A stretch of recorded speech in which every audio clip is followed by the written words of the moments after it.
Editado pela IDUSP em 1996, com o prefácio do próprio professor Jacob Markovitch. No que diz respeito à educação, considerado como cordão umbilical, ao qual se liga todos os problemas enfrentados pela comunidade negra desde a abolição da escravatura, o grupo de política pública sugeriu a criação de um outro grupo de trabalho, no GT, junto à reitoria, com os seguintes objetivos: fazer até julho de 1996 um levantamento crítico da aplicação de outros países do sistema de cotas para ingressar em universidade. Essa sugestão era minha. Elaborar propostas de elevação da presença dos descendentes de africanos em Universidade Pública do Brasil. Terceiro, encaminhar o documento final de política pública a diversas unidades universitárias, solicitando que seja criado grupo de trabalho com o objetivo de analisar o documento e propor aplicações específicas em seus âmbitos, tendo em vista, em particular, tanto atender adequadamente a situação do seu cotidiano, como verificar possíveis contribuições que possam dar em função de suas especificidades. Desenvolver uma escola de verão, visando oferecer cursos de capacitação para professores da rede pública que atuam como multiplicadores, incentivar projetos de pesquisa e intervenção, voltando para a temática do desenvolvimento da autoestima positiva entre estudantes e descendentes de africanos em todos os níveis do ensino. Mas, quando entramos na última fase, que se inicia no fim do século XX, início do século XXI, a USP abriu mão de sua posição de pioneira e vanguarda intelectual para assumir uma postura conservadora presa ao darwinismo social, dominado pelo discurso da defesa do mérito, da qualidade e da excelência, diante da exclusão do universo universitário de milhões de jovens de ascendência africana, de indígena e branco, pobre e oriundo das escolas públicas. Politicamente, a USP se fechou e se recusou a enfrentar os debates sobre cotas que se desenvolveram nos últimos 20 anos. Ao convite de diversas universidades públicas, estaduais e federais que conheciam meus pontos de vista, participei de vários debates cujos resultados foram encorajadores, pois algumas adotaram o sistema de cota com reserva de vaga para negro, indígena e branco pobres, depois do debate que tiveram comigo. Na própria USP, recebi convite de algumas unidades para debater a questão. Foi o caso do Instituto de Física, da Escola Politécnica e do Instituto de Ciência Biomédica, sem esquecer a minha própria unidade. Fui fraca, pode não discutir a questão. Por duas vezes, a ADUSP, a Associação dos Docentes da USP, me convidou também para debater a questão, que me rendeu uma homenagem. Meus argumentos convenciam os participantes desses debates, mas depois nada acontecia porque era uma questão política que só a própria reitoria, com o endosso do Conselho Universitário, poderia enfrentar. Penso que o debate teria sido mais amplo e não apenas por iniciativa de algumas unidades. Em resumo, faltou a vontade e a força política para enfrentar a polêmica questão das cotas que outras universidades públicas, estaduais, federais conseguiram enfrentar. As três universidades paulistas, ou seja, a Unicamp, a USP e a própria USP, não abriram mão do princípio de darwinismo social contido em seu discurso em defesa do mérito, da qualidade e da excelência. mesmo sendo socialmente pressionados, evitaram de discutir as cotas e buscaram outros caminhos que achavam democráticos em defesa do mérito, da qualidade e da excelência.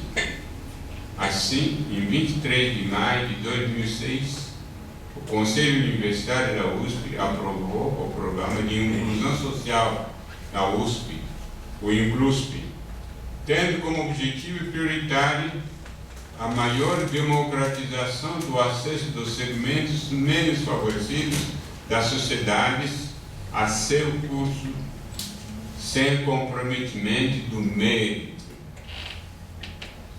como legitimador desse acesso.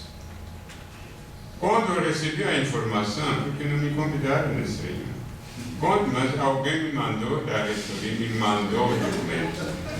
Quando eu recebi a informação sobre o INCLUSP, através da própria reitoria da pesquisa, não sei porque esse professor me mandou o documento, me manifestei imediatamente contra as propostas do projeto, que em nenhum momento considerou a questão racial e a ausência dos negros indígenas na universidade. Talvez seja melhor eu ler o conteúdo da minha carta a respeito, se não cansar muito vocês. Abre aspas da minha carta. Não sei se foi por engano ou por intenção que o documento incluso me foi encaminhado.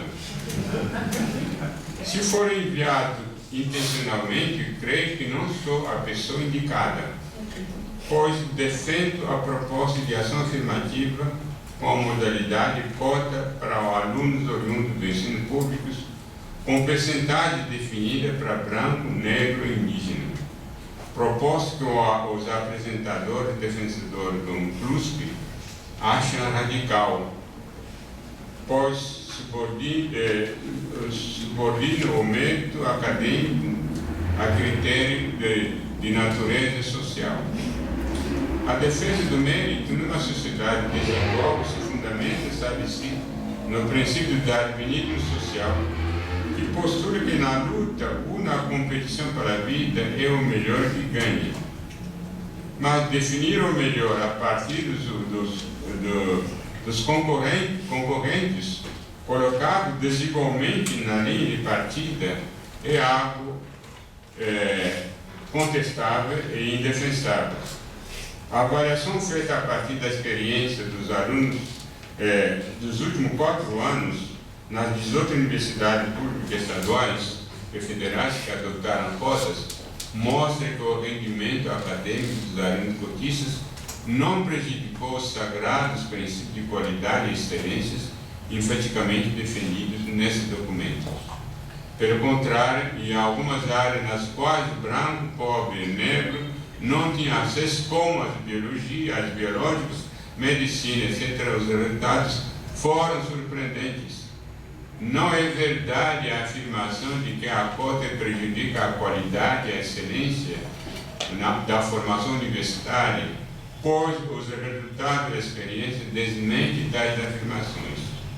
A proposta incluso não vai, como pretende, refletir sobre a distribuição étnica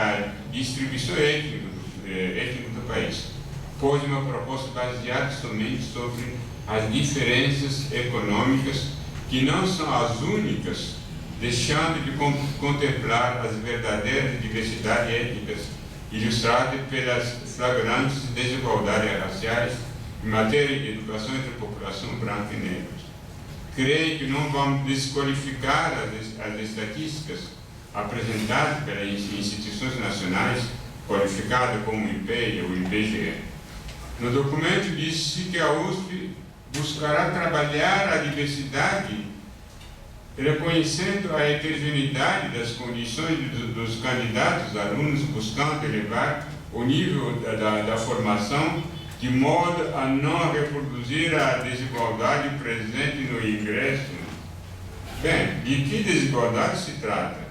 Pois o documento evita sistematicamente tocar nas desigualdades raciais acumuladas pela população negra, desigualdades essas engendradas pelo racismo brasileiro. Como reconhece os proponentes dos documentos, só entra na USP um pequeno número de ingressantes que realizaram sua formação básica na escola pública. E esse número, já muito pequeno, é piorado pela evasão dos mesmos. Mas entre esses poucos, os alunos negros são quase invisíveis até nas áreas não consideradas nobres. É inexistente nas áreas ditas nobres ou mais procuradas. Eu dei aula na USP de graduação e de pós-graduação durante mais de 30 anos. Nunca tive na sala de aula turma de tarde e de noite, quando tinha pelo menos cerca de 100 alunos, nunca tive mais de 5 alunos negros. Isso durante meus 30 anos, mais de 30 anos da USP.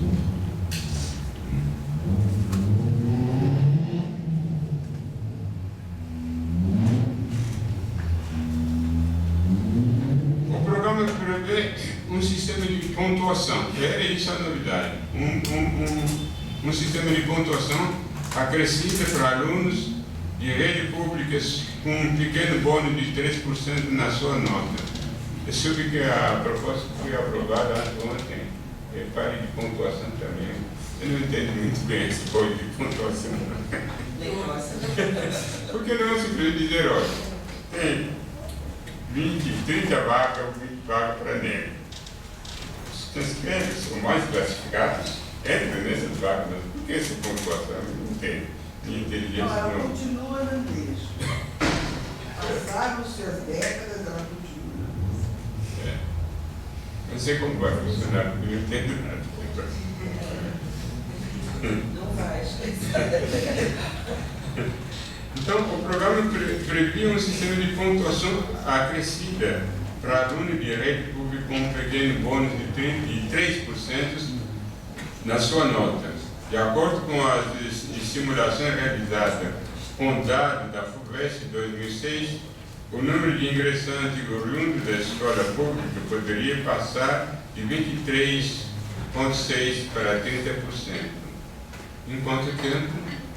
São apenas projeções, que esse projeto nunca comprovou. Não sei quantos alunos negros entraram pelo incluso, no centro de estatísticas. Eu recordo-me que o sistema de bônus já estava em andamento numa modalidade diferente na Unicamp. Embora eu considere insuficiente em relação ao sistema de cota, com reserva percentuais antecipadamente estimulados, eu comecei a crer que, em relação à proposta da USP, o sistema da Unicamp contempla nitidamente a questão das desigualdades raciais entre aluno negro e de outra ascendência, pois o aluno negro recebia um número de pontos superior ao do seu colega branco na escola pública. Então, alguma coisa. Mas não se sabe também quando entraram na Unicamp com esse bônus, não fizeram estatísticas.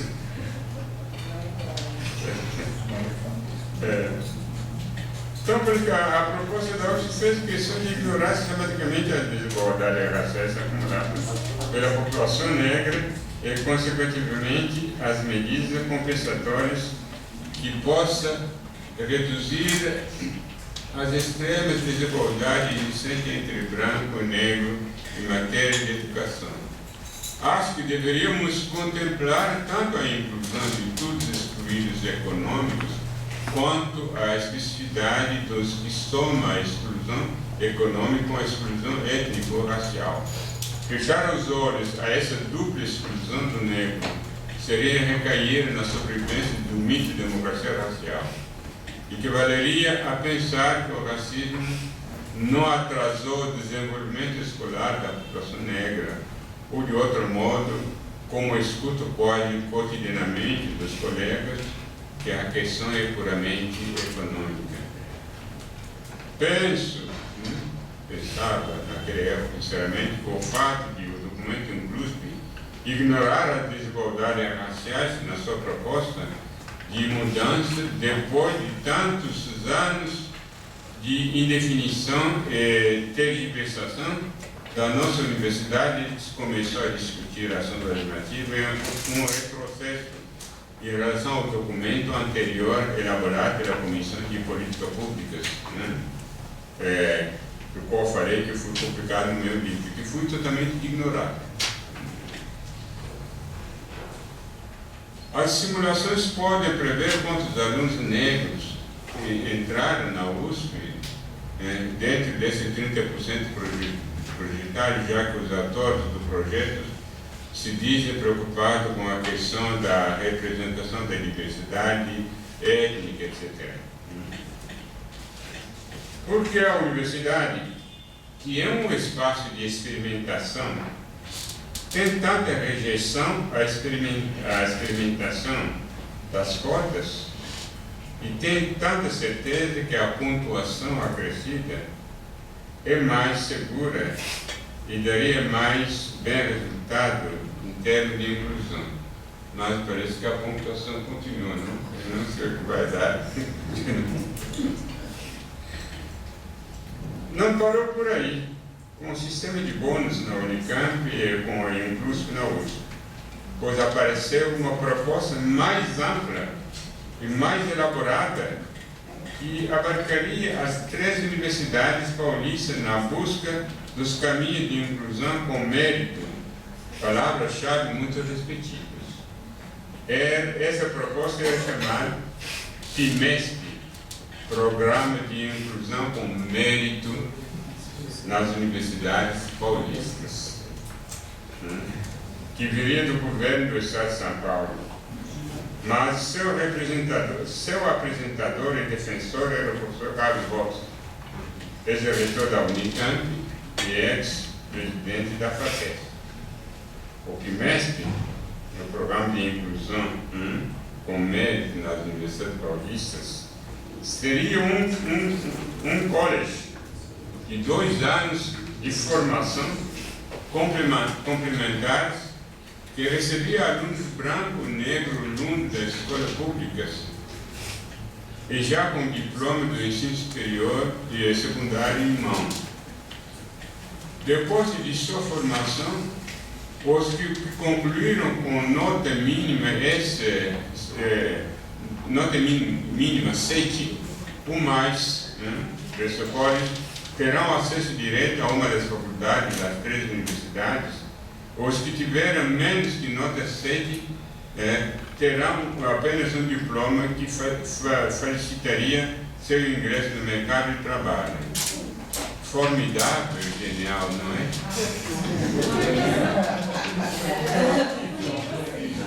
Como se orientaram as professoras Lívia, foi criticado até por outro professor que são negros.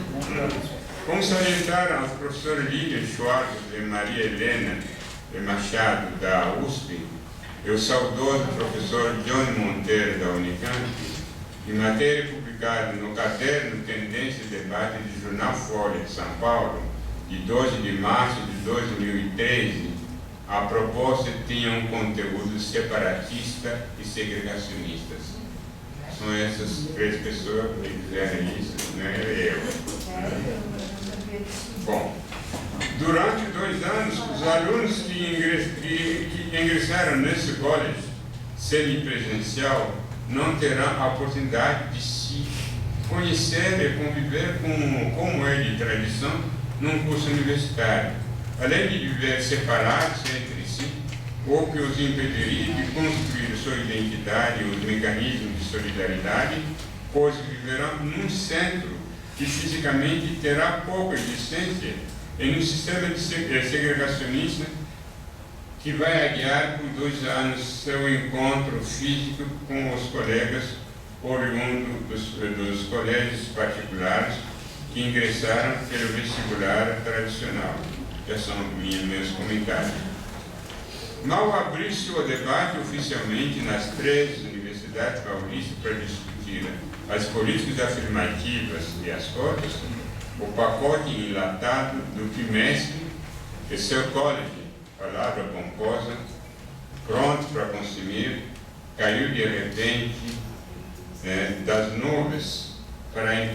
o debate democrático entre professores e alunos de diversas unidades ou faculdades das 3 universidades ocorra natural e tranquilamente. No documento diz o seguinte: você tem 30 dias para se posicionar, determinar.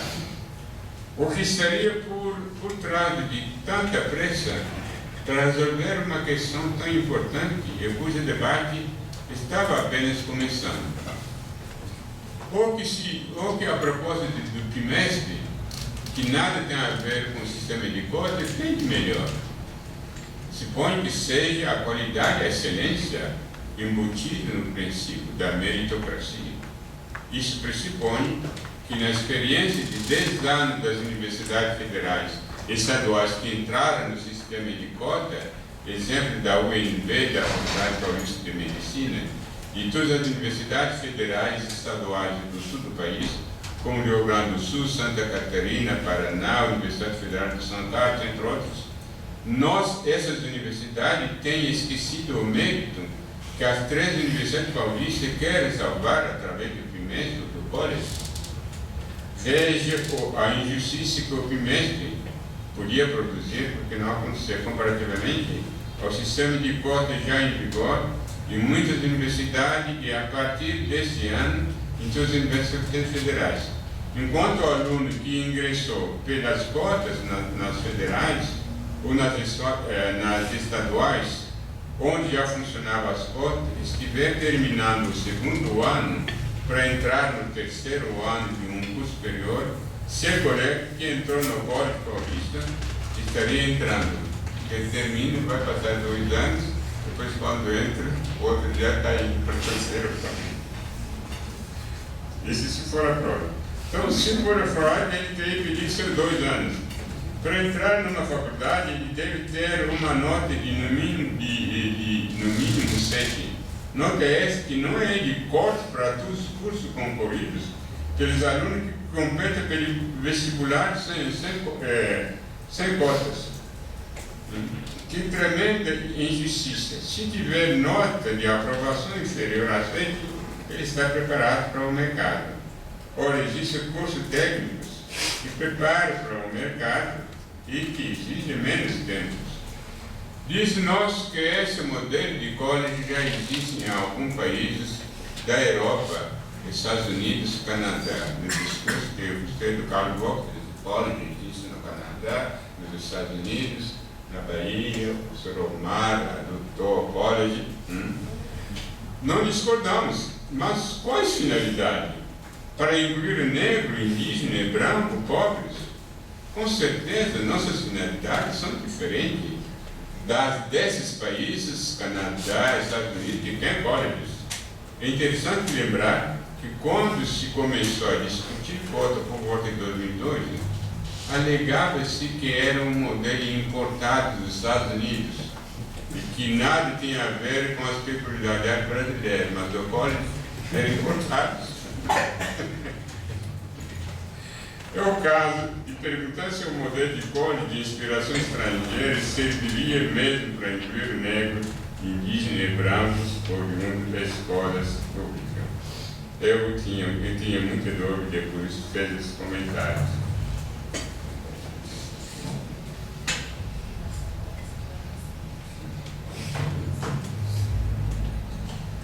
Bom, o que propôs o trimestre,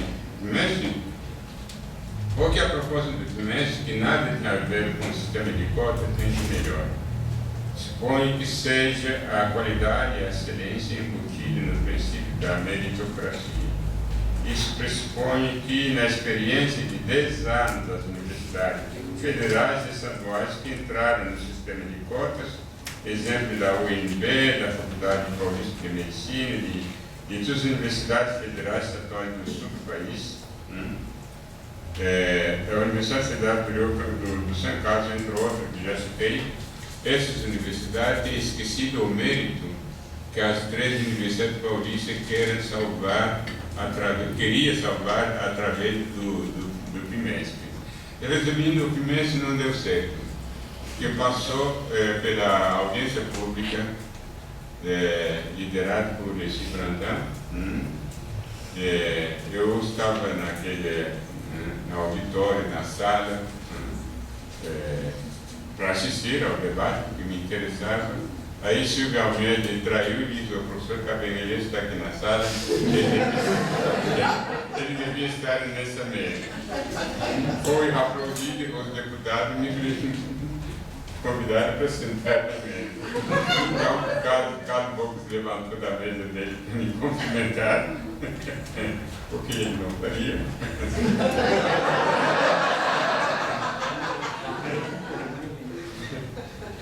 Bom, quando chegou na Assembleia, fui derrotado. O sistema de bimestre que ia salvar as universidades paulistas não passou. Bom, terminaria com outro ponto polêmico. A questão da cota dita social, que consideraria apenas a situação socioeconômica dos alunos e alunas, como se não fosse social a situação do negro e indígena, como se não existisse a discriminação racial que faz dele duplamente vítima da exclusão socioeconômica e social. Os problemas da sociedade são sociais. O problema do negro é social, da mulher, como tudo é social. Então, cota social que o Fernando Oliveira está defendendo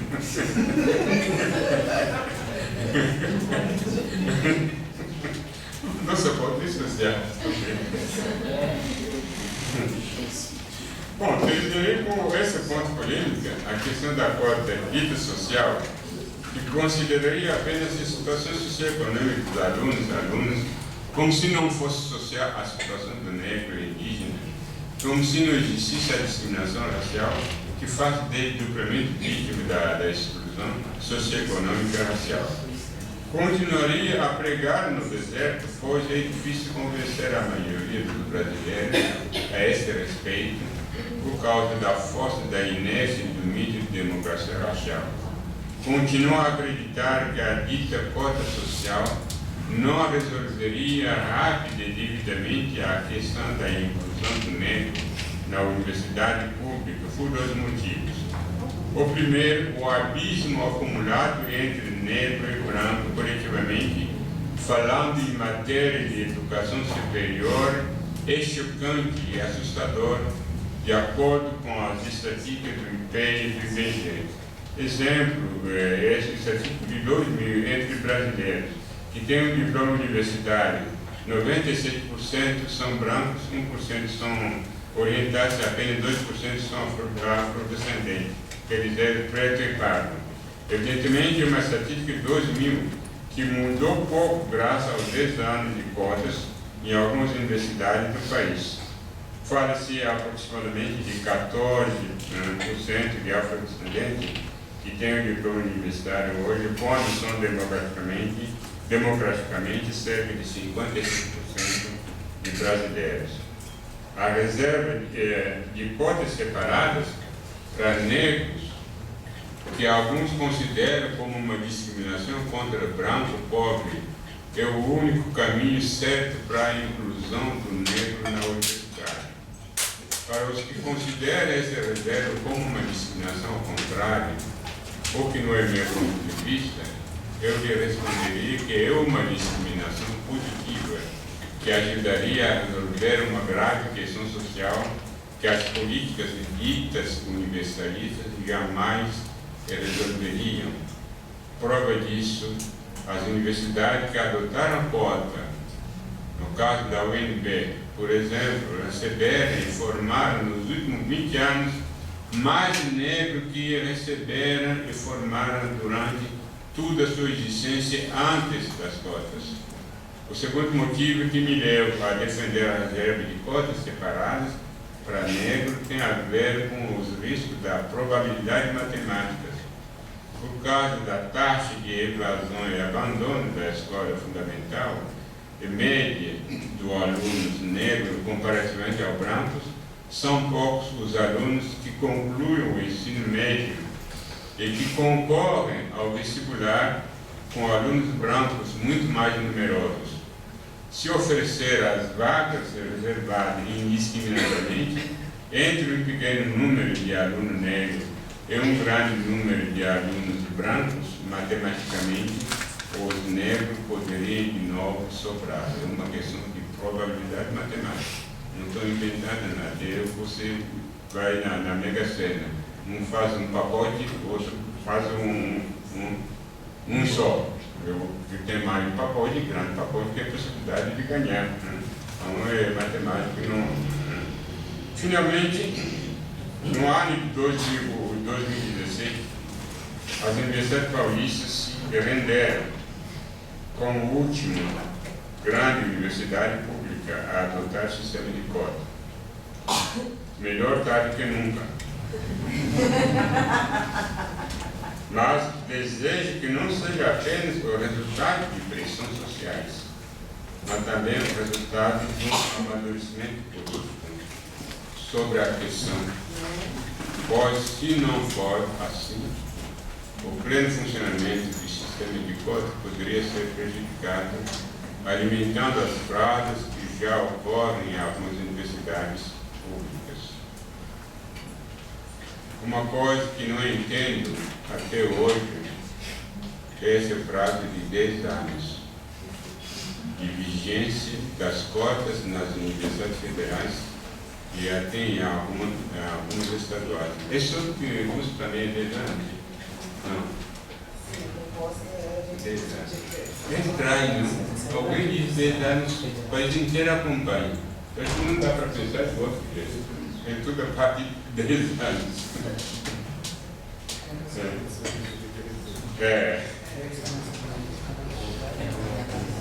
Então, uma coisa que não entendo é isso, essa coisa de 10 anos. Esse modelo de reserva de vaga com porcentagens definidas vem da Índia, que o adotou em 1950, para o ingresso no ensino de todos os níveis e em diversos setores da sociedade dos dálits, as castas inferiorizadas, os intocáveis, como chamavam os ingleses, com base no princípio de pureza e impureza de sangue, ancorado numa religião milenária, que é uma forma de racismo. Faz 72 anos que essa lei não saiu da Constituição da Índia. E no Brasil, inventou-se essa fórmula matemática de reduzir em 10 anos um abismo acumulado durante cerca de 400 anos entre branco e negro em matéria de educação superior e universitária. Eu teria ainda um monte de coisa a dizer, mas paro por aqui. A gente vai se enriquecer no debate. Obrigado.